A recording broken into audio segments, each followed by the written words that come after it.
अस्सलाम वालेकुम रहमतुल्लाहि व बरकातुहू। तो स्टूडेंट्स, आज हम जो है इसमें मुआरफा के बारे में आपको बताएंगे। तो स्टूडेंट्स, ये आपके एग्जाम के लिए बहुत ही जो है कारगर साबित होगा, क्योंकि इससे भी सवाल आपके एग्जाम में पूछे जाते हैं। तो ये स्टूडेंट्स, हम पिछले वीडियो में इसमें नकरा के बारे में जाने थे और उसके किस्मों के बारे में हमने पढ़ा था। आज हम जो है इसमें मुआरफा की किस्मों के बारे में जानेंगे। स्टूडेंट्स, अगर आप नए हैं तो हमारे चैनल को सब्सक्राइब करें, हमारे चैनल पे बने रहें, शुरू से अंत तक जो है आप स्टेप बाय स्टेप समझने की कोशिश करें। अगर किसी चीज में आपको दिक्कत परेशानी पड़ती है तो आप हमें कमेंट में जाकर आप जो है पूछ सकते हैं। तो स्टूडेंट्स, हम शुरू करते हैं इसमें मुआरफा के बारे में। इसमें मुआरफा की 7 किस्में होती है। इसमें मुआरफा की 7 किस्में होती है। नंबर 1 में अलम, नंबर 2 जमीर, नंबर 3 इसमें इशारा, नंबर 4 इसमें मौसूल, नंबर 5 इसमें माहूद, नंबर 6 मुनादा, नंबर 7 मजाफ। तो आइए हम एक एक करके जो है जानते हैं। अलम, आप इसको इल्म नहीं पढ़ेंगे, इसको आप पढ़िए। अलम, अलम जो है कहते हैं कि अलम यह वो इसमें मुआरफा है जो किसी खास चीज, जगह या शख्स का खास नाम बताता हो। यानी अलम जो है ये भी किसी इस्म की तरफ ही इशारा करता है, लेकिन कहते हैं कैसे इस्म, खास नाम की तरफ इशारा करता है। यानी जिससे किसी खास चीज का नाम पता चले उसे हम अलम कहेंगे। जैसे एग्जाम्पल में मैंने लिया रांची, पटना, किताब, अहमद।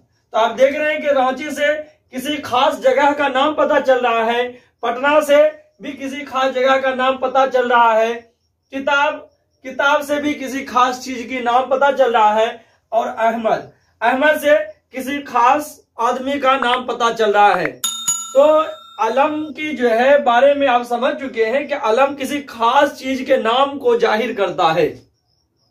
आइए देखते हैं दूसरा है जमीर। जमीर क्या है? जमीर आप पीछे भी जान चुके हैं। जमीर जो होता है यानी इस्म के जगह पर उसका इस्तेमाल किया जाता है। यानी इस्म के बदले में जो चीज इस्तेमाल होता है, जो नाम इस्तेमाल होता है, जो लफ्ज इस्तेमाल करते हैं, उसको हम जमीर कहते हैं। आइए हम जमीर के बारे में जानते हैं। यहाँ जमीर जो है वो इसमें मुआरफा की किस्में में आता है, तो यहाँ कुछ अलग ही इसका माने होगा। जमीर यह वो इसमें मुआरफा है जो किसी इस्म के बदले में इस्तेमाल होता है। यानी ऐसा इसमें मुआरफा जो दूसरे इस्म के बदले में इस्तेमाल होता है। जैसे तुम, तुम्हारा, मेरा। ये जो तुम लफ्ज जो इस्तेमाल होता है किसी इस्म के जगह पर होता है। जैसे तुम यहाँ क्या कर रहे हो, तो तुम के जगह पर यहाँ पर कोई तो खड़ा है, यानी अहमद खड़ा है। तो अहमद को मैंने कहा तुम यहाँ क्या कर रहे हो, तुम्हारा नाम क्या है। तो ये लफ्ज जो इस्तेमाल हो रहा है किसी आदमी के बदले में इस्तेमाल हो रहा है। तो ऐसे ही हम इस क्या कहेंगे, जमीर कहेंगे, यानी इसमें मुआरफा की जमीर। तो इनके जो है जो डिफिनेशन होता है वो है कि इस्म के बदले में इस्तेमाल होने वाली चीज को हम जमीर कहते हैं। आइए हम देखते हैं नंबर 3, इसमें इशारा। इसमें इशारा क्या है? इशारा से ही आपको, लफ्ज इशारा से आपको ये पता चल रहा होगा कि इसमें इशारा मतलब ही होता है किसी को इशारा करना। यानी हम किसी के तरफ जो लफ्ज इस्तेमाल करते हैं इशारा करने के लिए, कहता है इसमें इशारा या वो इसमें मुआरफा है जिससे किसी चीज, शख्स या जगह की तरफ हम इशारा करते हैं। यानी जो लफ्ज इशारा करने के लिए इस्तेमाल किया जाता है, यानी जो लफ्ज नहीं हो, वो लफ्ज नहीं हो तो हम किसी को इशारा नहीं कर सकते हैं। यानी वैसा लफ्ज जिसका इस्तेमाल हम किसी को इशारा करने के लिए कहते हैं, तो उसे हम इसमें इशारा कहते हैं। जैसे भी एग्जाम्पल के तौर पर मैंने लिया 2 लफ्ज लिया, एक लिया यह, दूसरा है वो। तो यह और वो जो लफ्ज है किसी को इशारा करने के लिए इस्तेमाल किया जाता है। यानी कहा जिसके तरफ इशारा किया जाए। दूसरा एक और माने आप समझ लें कि जिसके तरफ इशारा किया जाए उसको मिसारुन इलै कहते हैं। जिस लफ्ज के जरिए इशारा करें, यहां पर क्या बोला, इशारा। इसमें इशारा यानी जिस लफ्ज के जरिए हम किसी शख्स, चीज या किसी भी चीज को हम इशारा करते हैं, तो वो लफ्ज जो होता है जिस लफ्ज के जरिए करते हैं वो इसमें इशारा कहलाता है। लेकिन दूसरी चीज यहां कह रहा है कि लफ्ज के जरिया करते, लेकिन इशारा करते हैं तो हम किसी को इशारा करते हैं, तो हम जिसको भी इशारा करें, तो जिसको इशारा किया जाए वो क्या कहलाता है, वो मिसारुन इलै कहलाता है, जिसको हम इशारा करते हैं।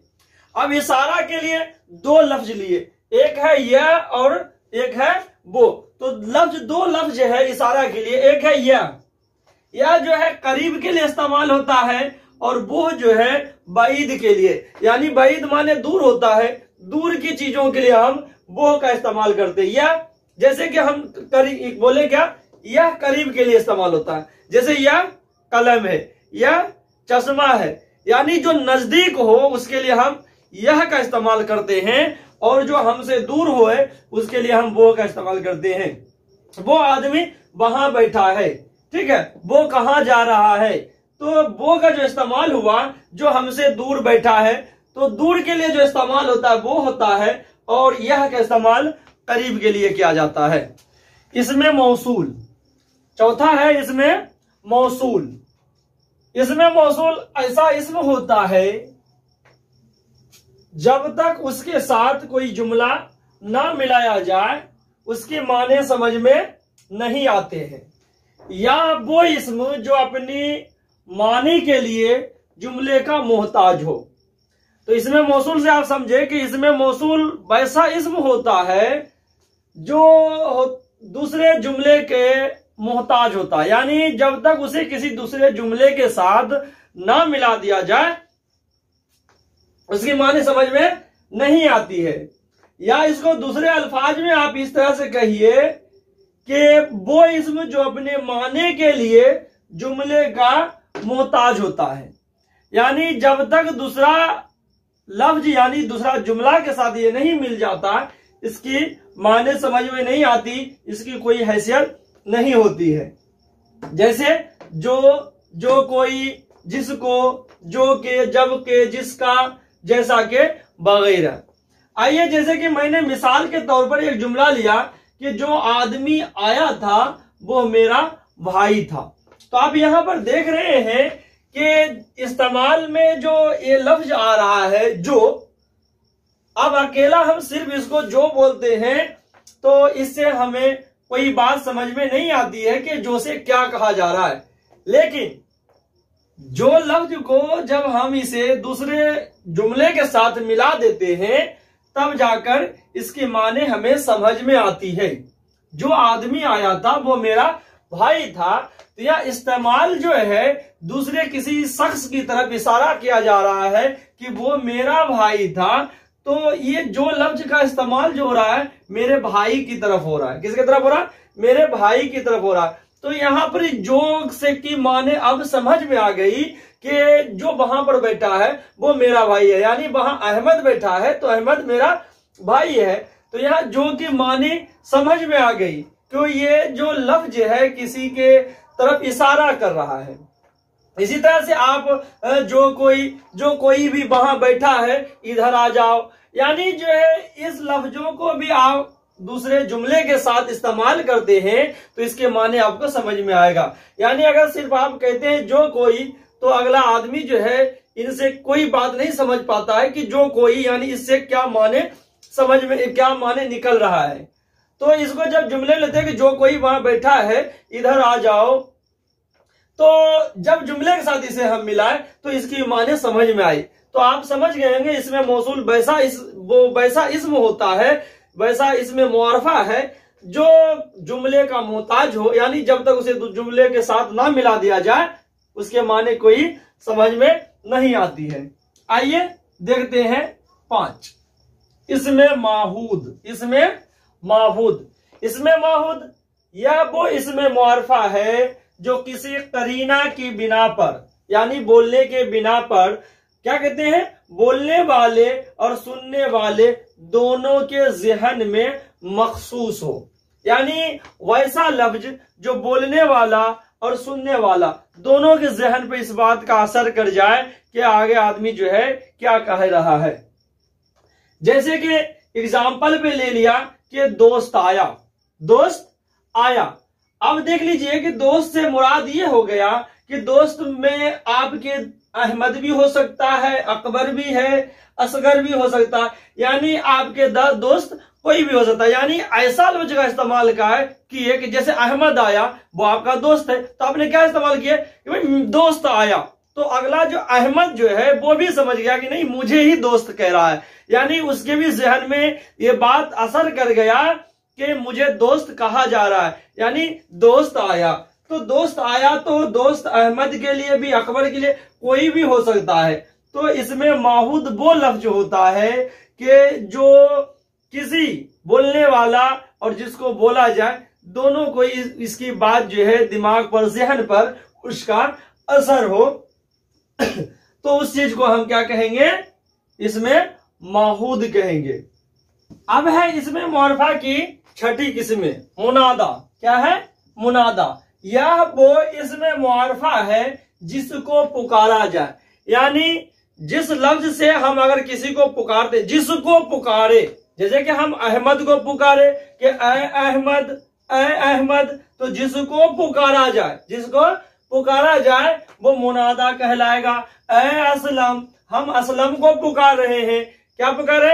ऐ असलम, ऐ असलम यहां आओ, ऐ अहमद ये लो। तो हम जिसको पुकारे, जिस किसी इस्म को पुकारे वो हमारा मुनादा कहलाएगा। तो अहमद क्या हो जाएगा? मुनादा हो जाएगा। तो अहमद है हमारा मुनादा। इसमें क्या हो गया? असलम, असलम हमारा है मुनादा। तो जिसको हम पुकारे वो हो गया मुनादा। अब जो है एक चीज आया है, इस दोनों में लगा हुआ है। तो एक चीज और यहां पर आप जान ले कि जिस लफ्ज के जरिया किसी को पुकारा जाए, जिस लफ्ज के जरिया, आप अलग से कॉपी में नोट कर लेंगे कि जिस लफ्ज के जरिया किसी को पुकारा जाए उसे हरफे निदा कहते हैं। उसे क्या कहते हैं? हरफे निदा। क्या कहलाता है? हरफे निदा।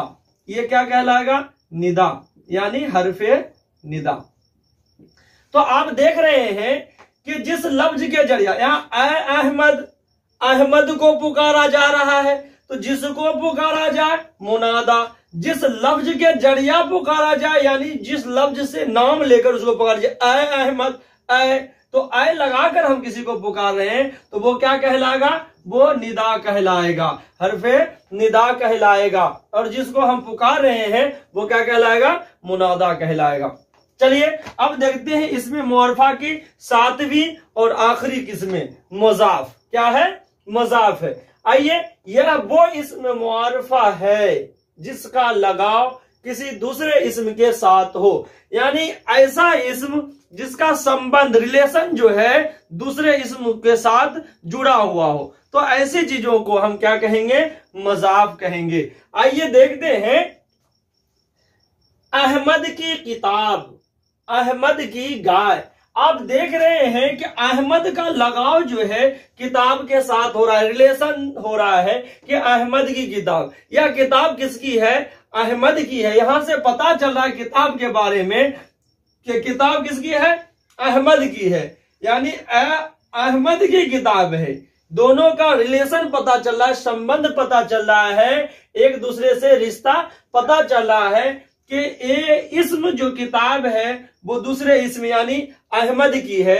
तो क्या पता चला कि एक इस्म का लगाव जो है दूसरे इस्म के साथ जुड़ा हुआ है। अहमद की किताब, अहमद की गाय। तो यहां पर देख रहे हैं अहमद भी इसमें है और गाय भी एक इसमें है। तो गाय का जो रिलेशन जुड़ा हुआ है वो किसके साथ है? अहमद के साथ। तो एक इस्म का संबंध, लगाव जो है दूसरे इस्म के साथ हो रहा है, तो ऐसे ही लफ्जों को हम क्या कहेंगे? मजाफ कहेंगे। ठीक है। तो स्टूडेंट्स, उम्मीद है कि आप अच्छे से आप इसमें मुआरफा की सातों किस्में के बारे में अच्छे से जान गए होंगे। खुदा हाफिज।